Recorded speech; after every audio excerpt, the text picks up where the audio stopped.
Hey everybody, thanks for joining me again. Today I want to talk about a pattern, a symbolic pattern that I'm finding actually kind of difficult to articulate because on a certain level it's very simple, but on another level it's a very complex phenomenon. And so I'm going to try to do my best here to talk about culture. So culture, the way I'm going to talk about it symbolically, accounts for all cultures and the variations of cultures across time and history and geography. But we're looking at kind of the underlying symbolic structure of culture that applies universally, that gives rise. It's kind of like the source code of culture. So the underlying symbolic pattern of culture is is on a different level. It's like math, right? And then there are manifestations of the math in the real world. So that's the level of analysis that we're going to look at. And hopefully I don't get dragged too far into the weeds of trying to give examples and things like that because it's complex enough as it is, and I want to keep it relatively simple for this video. Okay, I'm going to use terms that are conventionally used slightly differently from how I'm using them in the definitions that I'm talking about. So keep in mind that the way I'm defining these terms, we want to keep that pretty crisply and rigidly within the confines of the definition, and not let the conventional concept bleed too heavily in to our understanding. Although I think the definition helps inform the conventional concept. So I think you'll see what I mean. Specifically, I'm going to use the term cult, religion, and God. Okay, these have very specific meanings in our own relative situations or belief systems. But again, we're looking at kind of the source code, symbolic pattern level of analysis. So let's start with culture. Culture is made up of cults. Okay, what do I mean by cult? Without going too far into all the things that I don't mean and all the exceptions or whatever and trying to account for them, I'm just going to get really simple and straight to the point with these terms. Cult is an axis of attention around which activities and resources come together, coalesce, are oriented for a certain purpose. So, an example will help. Let's think of some universal human activities: sleeping, eating, going to the bathroom. These are good examples because they kind of apply everywhere. So if we think of sleeping, sleeping is a part of culture, a part of human experience that has a purpose, rest, and around that axis of attention, this particular subject, we have a set of activities and resources that come together, and this forms the cult. So you might have, a certain kind of bed, and this can manifest differently within a culture at the individual level, and of course it manifests differently across cultures, right, at the collective level and whatnot. Remember, these are fractal patterns, so they manifest at different scales and oftentimes within the pattern itself. So here we have let's call it, should we call it a sleeping cult? Maybe there's a better term for it, but we have the cult of sleeping, around which certain activities, rituals, preparation for bed happen, and then how you sleep, maybe with whom you sleep, and there are certain materials that are involved in that whole process. So that's a cult, the cult of sleeping. Let's take the cult of eating. The cult of eating is built around a purpose of consumption, right, for metabolism, for energy. But around that axis of attention of acquiring and eating food, we have a lot of different practices, from acquiring food to preparing the place where we eat the food to what we do after we eat the food, right? All of these activities are oriented and orbit around this axis in this cult of eating. Okay, a cult of eating, cult of sleeping. The same thing happens with going to the bathroom. The same thing happens with getting dressed. The same thing happens with going to work. Think of any activity that you as an individual are involved in, or that you as a collective, we are involved in, whether that's at the scale of your family, your community, your neighborhood, whatever. There are cults that we're engaged with constantly, every day, and these cults come together to form the culture. So that's our basic definition of culture, is a set of cults specific to the way we defined it that come together to form a unified culture. Okay, there are some things that we need to unpack here a little bit. If we look at the cult of eating, or any cult, within that cult is a pattern of behavior, is a set of priorities, values, rituals, habits, assumptions. That's kind of like the code of the cult. Okay? Track with me, because I'm going to say something a little bit maybe scandalous. The code of the cult, broadly speaking, is religion. Symbolically speaking, in terms of the symbolic structure of the cult, religion is the organizing set of values. We could say the value structure. You may have heard that term with other people in the symbolic world space. Jonathan Peugeot comes to mind. Okay. Religion is the value structure, the set of codes, rituals, habits, etc., that form within the context of the cult. Okay, that's a pretty simple, let's say, source code definition for cult that we can see applies in any cult and in any culture. So we're making it very simple, because the simple principle of this definition manifests and gives rise to all of the variability and the multiplicity that we see in the world. Okay. The axis of attention provides the main stem of the religion of the cult, okay, of this symbolic pattern. The orienting principle that is the axis that provides the structure, let's say, of the axis of attention, or that provides the reason for the axis of attention.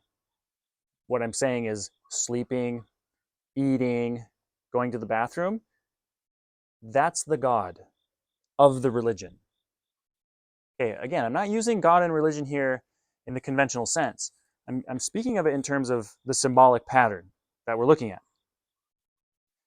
The axis of attention is the God around which the religion of the code of habits coalesces, is oriented, which gives meaning, you could even say selection, purpose, guidance, and then ultimately form to the cult. Going to the bathroom is a god. The rituals around going to the bathroom is the religion. The entire thing together is the cult. Okay. How's that for a definition of God and religion? And we'll get to this, but don't misunderstand me. I'm not reducing God and I'm not reducing religion to these kind of mechanistic pattern devices for my definition. Okay. There is a level at which God is real and religion is real as a manifestation of the reality of the cosmos. Okay. But just at this level, and maybe this gives us insights into how religion and deity manifest at the cosmic level, we have a nice kind of neatly packed definition of a cult. Okay, next level.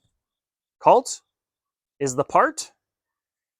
All the cults together make up the whole. Okay, so we're assuming here for a minute that um, we're marking the boundary of a culture.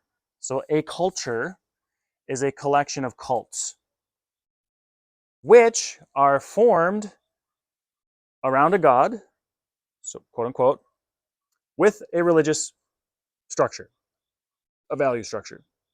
Okay, that same pattern manifests in whatever human activity we're talking about. Farming, it could be your job, or whatever, right? These are the cults that all come together collectively to form the culture. Well, if this is a fractal pattern, if the cult is a fractal pattern, then the culture should have the same pattern, right? Okay, well, that begs the question, what is the orienting axis around which all of these cults come together to form a coherent culture? Well, if we take our symbolic definition of cult, we have the answer. The axis of attention is the God. And all of these things, the quote unquote proper way to bring these things together, all these cults together in harmony, in the proper way, whether it actually happens or not, but in terms of the ideal, is the religion. So the religious system gives the code, the source code, for how to properly orient and put into perspective and to put in place in the right time, order, proportion, etc., how to put it all together coherently with respect to the God of the culture. Is that clear? The symbolic pattern here manifests at different scales within the parts as well as the whole itself.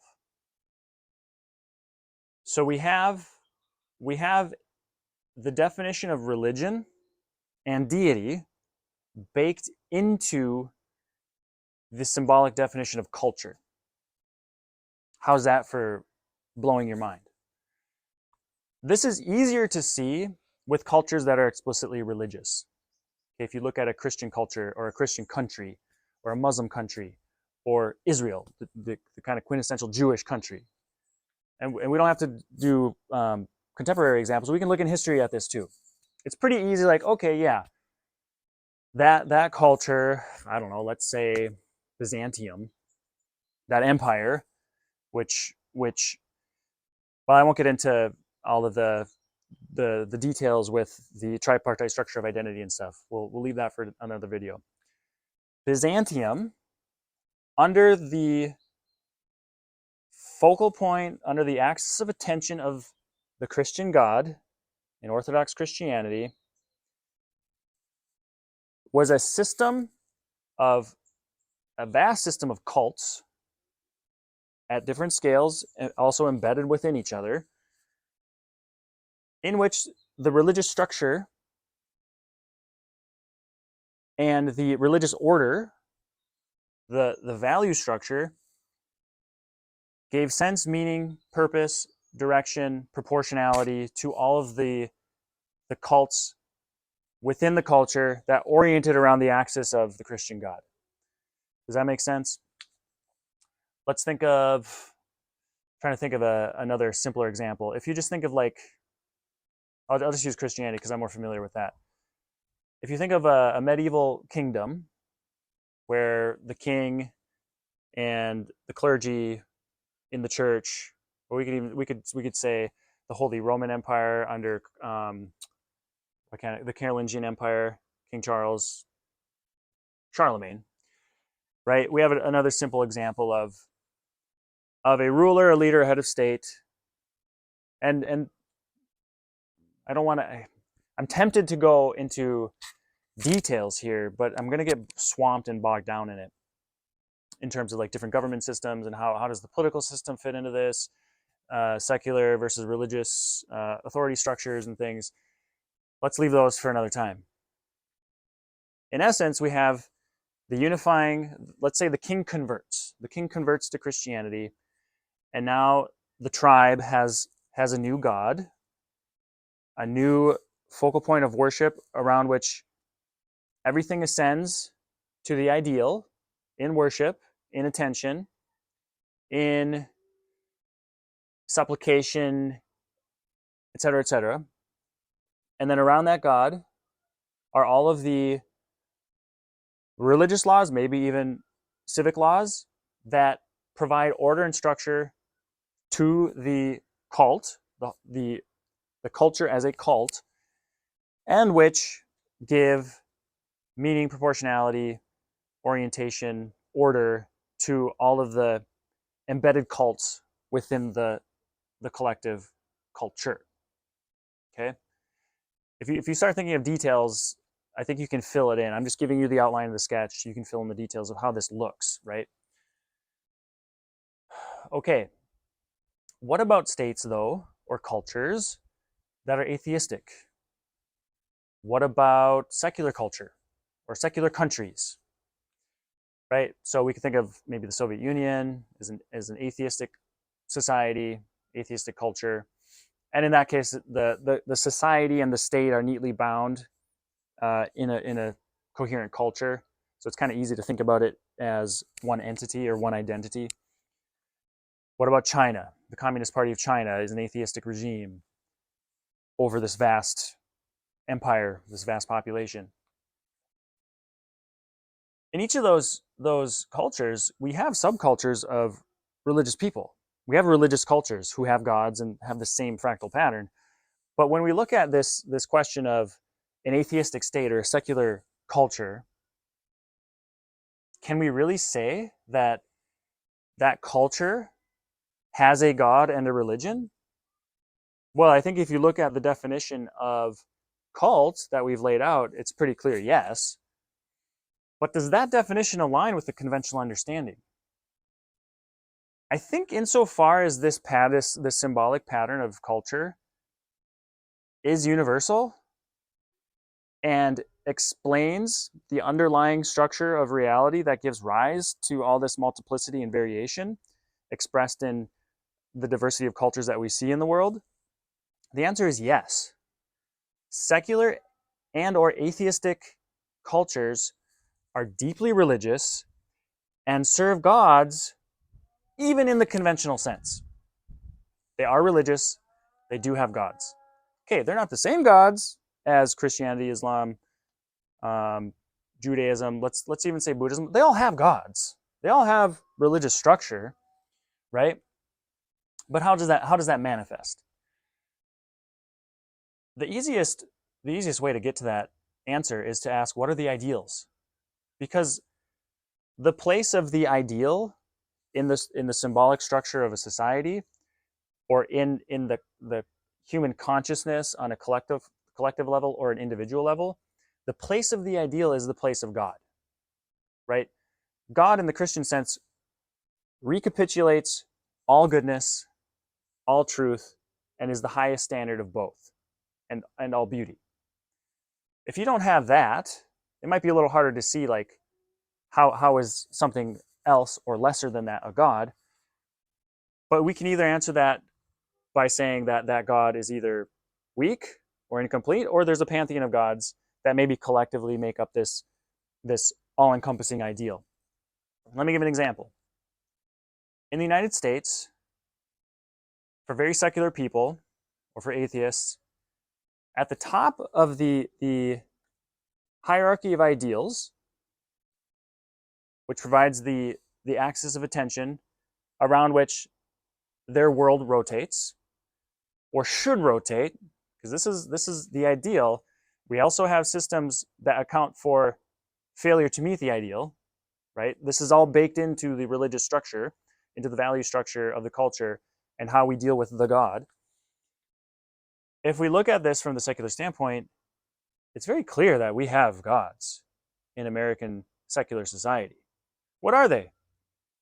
Democracy. We have prosperity, economic prosperity primarily. We have freedom. Are any one of these higher than the other? I don't know. We could analyze that, but certainly there's a pantheon, at least, of gods that provide the orienting axis for our ideals and for what we are striving for. One of the newer gods that has come on the scene is DEI. This might seem odd to say, but diversity, equity, and inclusion is a god in the symbolic sense. It's a placeholder of God, or one of the gods in the pantheon. And this god, funnily enough, DEI, the abbreviation, is very close to the Latin word for God, Deus, or Dei, depending on the case, right? But what you notice about these gods is that the religious structure, the value structure, is always led by, headed by the god, and it's defined by faithfulness to the god and this god's nature. Okay, so the religious structure that comes out of this axis of attention, out of this deity, provides an order and hierarchy and a ritual base for all of the cults that make up the culture at all of their respective levels. When you look at some of these gods in American culture, it's very easy to see how they have invaded even the home. Their law, the God's law of democracy, diversity, equity, inclusion, freedom, etc., their order, their religious order, their value structure filters down to every level of human society in every domain within every cult. And each of those cults might have maybe a slightly different religious structure, slightly different code, right? But we can see that this is evidence for the validity of this claim that even secular regimes or secular cultures have gods. Okay, we won't go into too many details there, but I think if you think in terms of this symbolic structure of culture, which inherently possesses the structure of religion and deity, it kind of explains a lot, and it's very interesting. I'm going to leave it at that. I think in a future video, I'm not sure about next video, I'm not sure, we'll see what comes up. There's a lot to unpack, not just with this, but also with other symbolic structures that we haven't even addressed yet. It would be very interesting to reflect on my experience living in foreign cultures, because so far I've lived in two. One extensively, I was 5 years in China. Currently, I live in the Republic of Georgia, going on 8 months. So I have a lot of experience outside of my home culture, and there's something to explore there about what it means to transition out of cultures into cultures. And this happens all the time. Even if you never leave your hometown, you can transfer in and out of cults, right? You can transfer in and out of these patterns. You can change the way you eat. You can change the way you go to the bathroom. You can change the religious structure of how you sleep, right? All these things. But the structure remains the same. The structure itself, the pattern, the symbolic pattern is, in some sense, immutable, in the same way that physical laws or mathematics are immutable principles that define our world. So food for thought, lots to think about here. Kind of exciting when you think about it, and it explains a lot.